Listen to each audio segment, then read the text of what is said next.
Bienvenue dans la deuxième saison de Le Cubecast, le podcast de Grenoble INP NC Cube.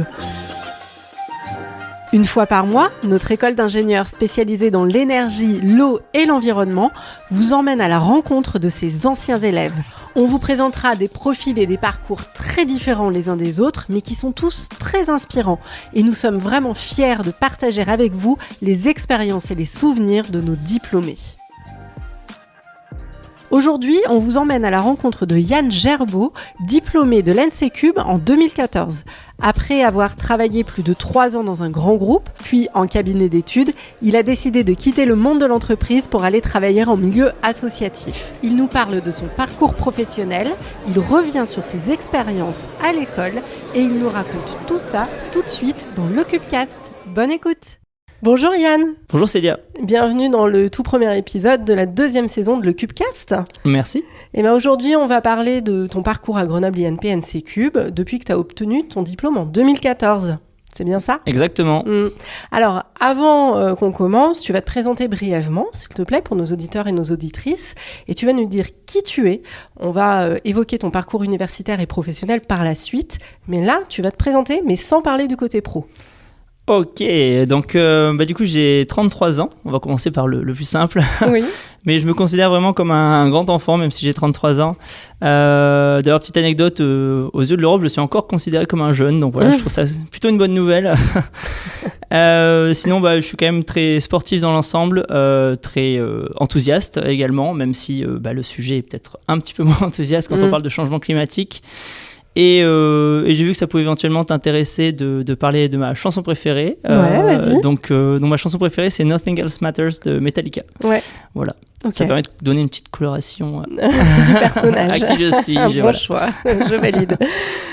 Comme on l'a évoqué précédemment, donc tu as obtenu ton diplôme en 2014. Tu es donc entré à l'école en 2011.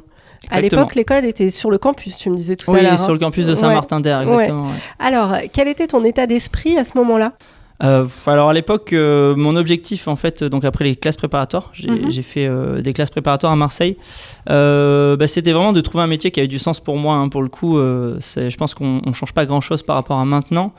Mais c'est juste qu'à l'époque, c'était peut-être plus difficile de définir ce terme de sens dans la recherche.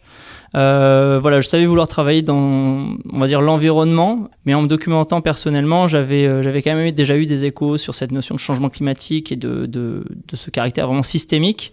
Et j'avais envie de partir dans ce secteur-là d'un point de vue de mes études.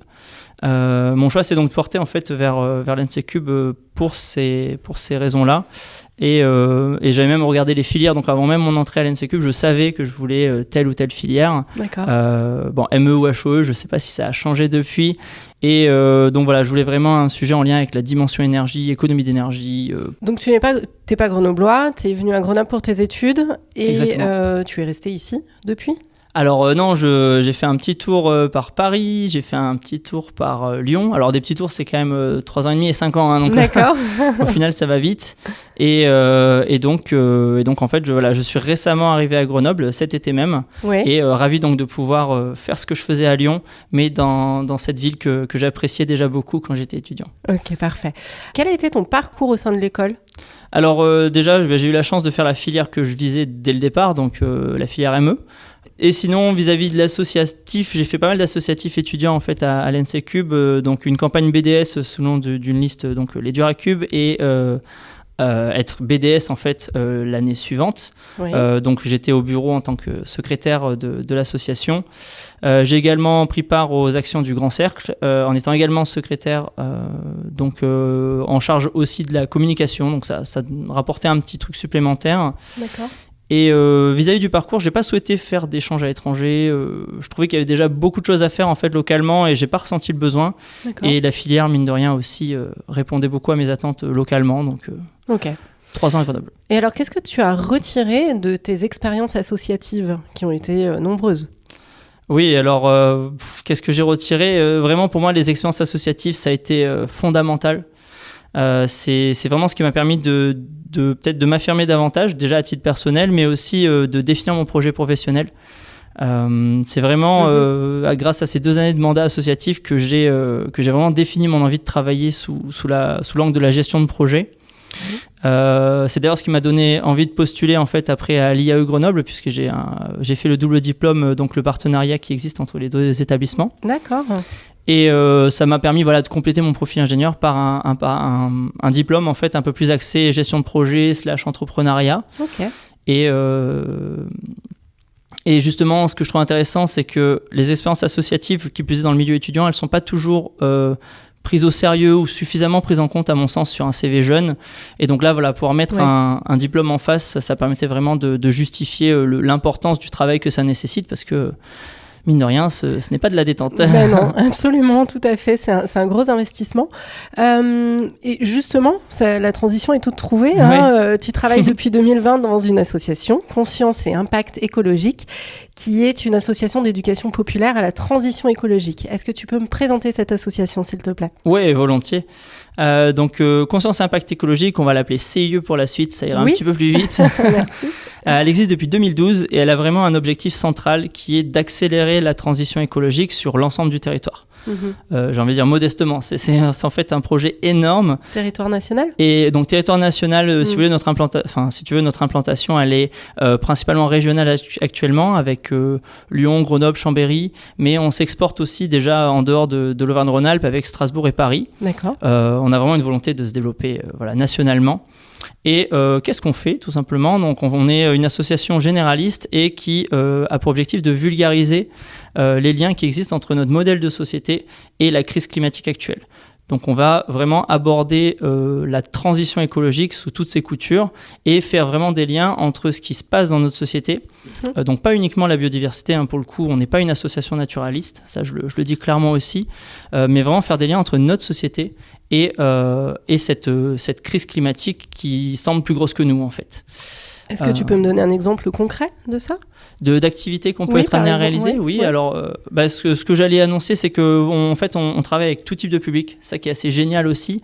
C'est-à-dire qu'en fait, on va faire des activités en milieu scolaire auprès de mineurs, d'enfants, d'adolescents, mais on va aussi auprès des étudiantes et étudiants, on va en entreprise, dans des structures sociales, sur des festivités. En fait, on intervient absolument partout parce que pour nous, la transition écologique, elle concerne tout le monde. Oui.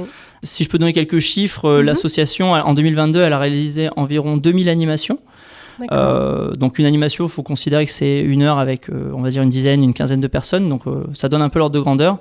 Et on a dispensé aussi plus de 150 formations à nos bénévoles, puisqu'on a envie que nos bénévoles soient eux-mêmes actrices et acteurs de la transition écologique. Donc on va les former pour leur permettre à leur tour de sensibiliser, que ce soit leurs proches, leurs collègues, d'autres personnes. L'idée, c'est de s'appuyer sur leur volonté d'engagement, leur volonté d'agir pour la transition écologique. Ok, excellent. Tu proposes quoi dans ces animations ?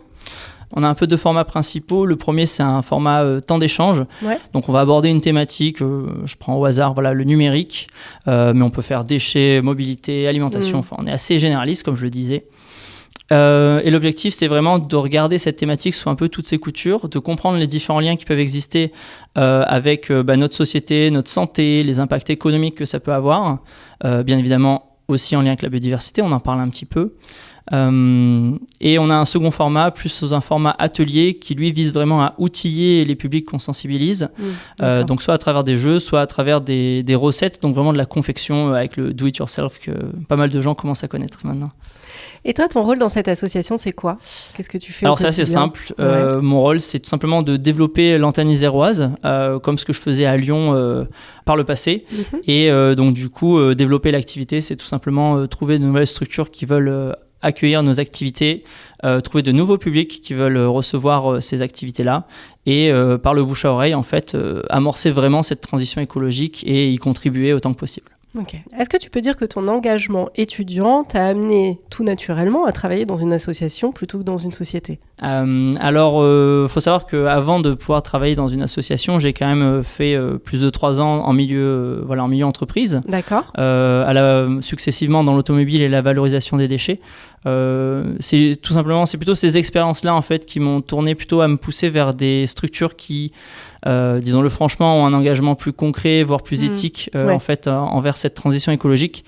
Et par mes expériences donc de bénévolat, mais pas que étudiante d'ailleurs, j'ai trouvé le monde associatif comme étant vraiment le plus approprié. Et donc voilà, donc je peux te répondre. Donc non, ce n'était pas une évidence. En fait, au final, à l'époque, j'avais quand même assez peu d'informations sur ce milieu. On n'avait peut-être pas forcément beaucoup d'apports, voilà, lors des forums professionnels, mais je ne sais pas si ça a évolué depuis, mais voilà, je pense que c'est une ouverture vraiment intéressante à proposer, selon moi. Le milieu associatif. Oui, montrer que tout ce qui existe, l'écosystème est vraiment fabuleux en fait. Et riche. Et on ne se rend pas compte de tout ce qu'on peut faire. Et travailler dans le milieu associatif, c'est complètement possible.